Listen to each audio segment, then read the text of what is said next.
It may be true that a healthy diet and active lifestyle can prevent or improve a lot of chronic illnesses. Universal healthcare will always be necessary. Let's talk about why. Spent the day in their shoes. You were there. You were present in the office with their doctor. You know what they're doing. It can't be. They make these drugs to help us lose weight because they care. If only we all had universal health care that would help us get prescribed it to save our lives. Ozempic. There is no shortcut to losing weight.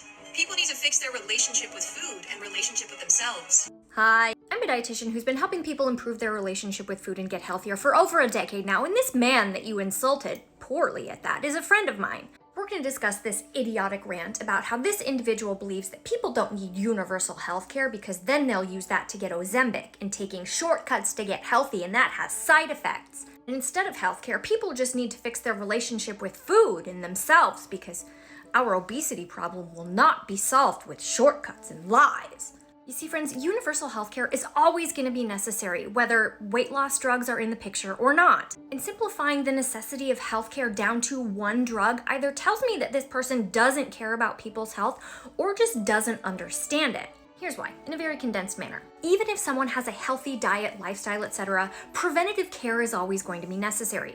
Screenings for diseases, colonoscopies, mammograms, that weird mole you have on your back. No amount of broccoli is going to prevent my child from getting the measles. That's why they needed to be vaccinated. And eating healthy is great, but what if you don't know how?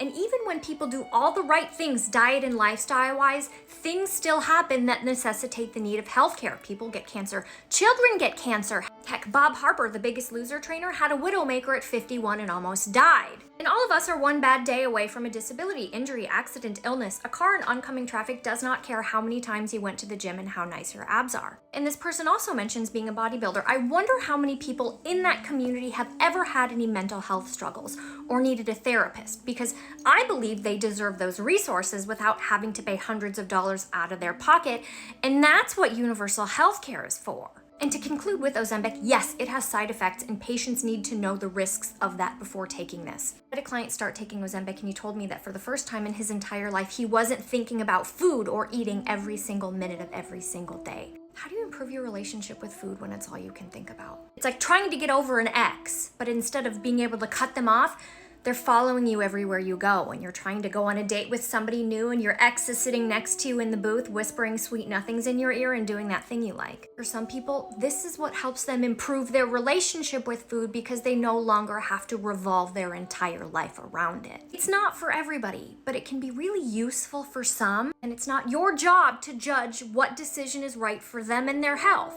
It's not mine either. So stop picking on my friends. Everybody needs healthcare. There are things that diet and lifestyle will not fix. If it was true, I wouldn't have sleep apnea. And stop lecturing people on health decisions that have nothing to do with you. Okay, bye.